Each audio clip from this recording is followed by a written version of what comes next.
Чуулган бол Христийн бие буюу Есүс Христийн сүйт бүсгүй юм. Нөгөөтэйгөр чуулган болсон бид нар Есүс Христийн хүчрхэг дайчид байх ёстой. Ингэхдээ биднийг хөнөөж устгахыг хүсдэг өстөн дайсан бие гэдгийг бид нар санаж байх ёстой.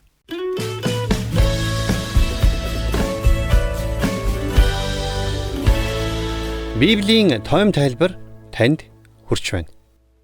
Эфес 6-гийн 10-аас 24. Бурхны эсрэг болон ариун бүхний эсрэг тэрслэн боссон муу ёрийн сүнс болох сатан болон түүний ёрийн муу сүнснүүд Есүс Христийг устгахыг хүсэж байсанчлан өнөөдөр биднийг ч мөн устгахыг хүсэх нь ямар ч эргэлзээгүй.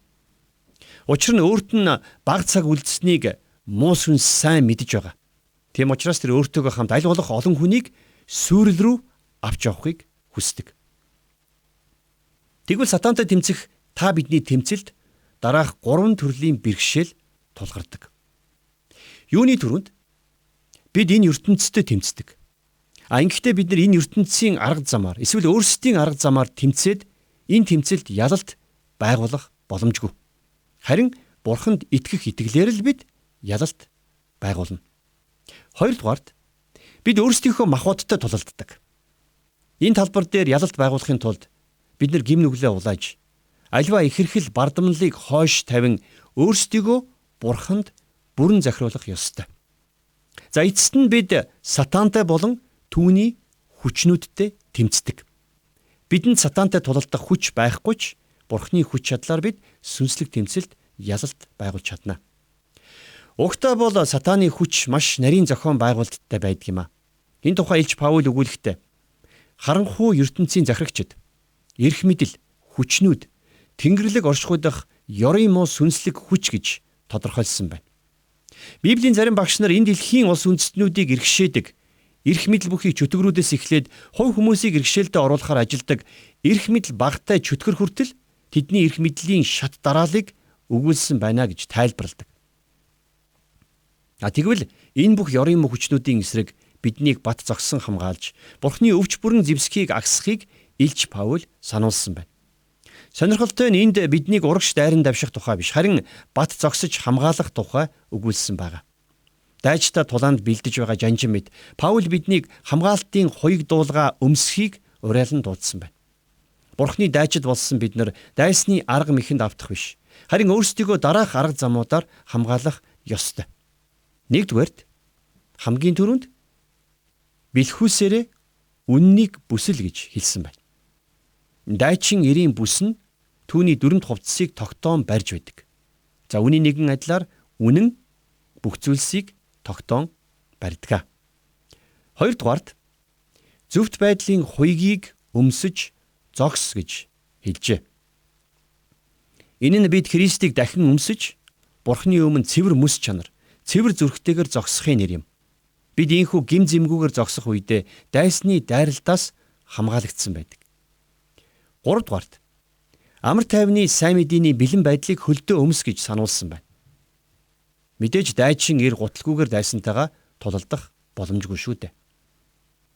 За 4 дугаарт нь буюу эцэст нь ёрийн муу нэгний бүх галт сумыг унтрааж чадах итгэлийн бамбай, авралын дуулга болон Бурхны үг болох сүнсний сэлмийг ав гэж хэлсэн байна.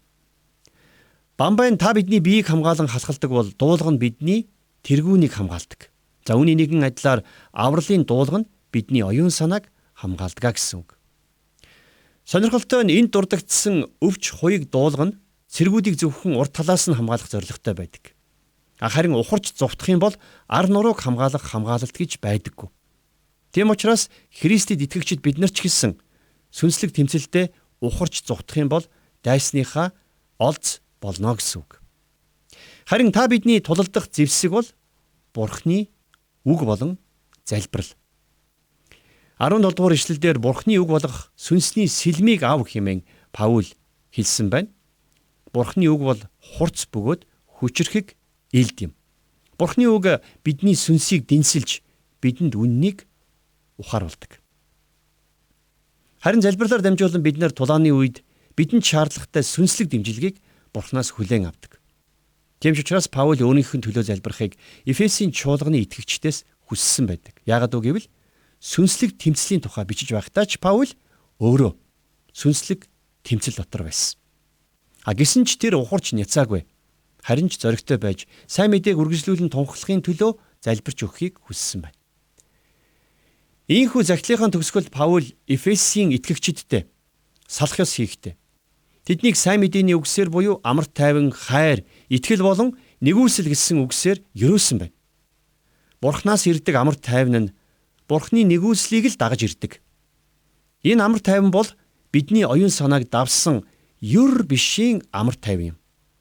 Харин итгэлтэй хамт бидэнд ирдэг Бурханы хайр бол ариун сүнсний бидний амьдралыг удирдах байгааг нотлохоо болдог. Мэдээж энэ бүхний гол түлхүүр үг нь нэгүүлсэл. Учир нь нэгүүлсэл бол бидэнд өгөгдсөн Бурханы бэлэг. Энэ л нэгүүлсээр бид нар аврагдаж, энэ л нэгүүлсэл дотор алхан амьдрах ёстой. Тийм ээ. Нэг талаас бид итгэлийн амьдралдаа сүнслэг тэмцлэр тэмцэх ёстой ч нөгөө талаасаа энэ дайнд та бидний их эзэн Есүс Христ аль хэдийнэ ялалт байгуулсан билээ. Библийн тойм тайлбарыг танд хүргэлээ. Библийн хуудасаар дэлгэрэнгүй судлал хичээлийг та Библийн хуудасаар подкастаар сонсох боломжтой. Бидэнтэй холбогдох хуудас 8085 99 тэгтэг. Мөн Итгэл радио Facebook хуудасаар холбогдоорой.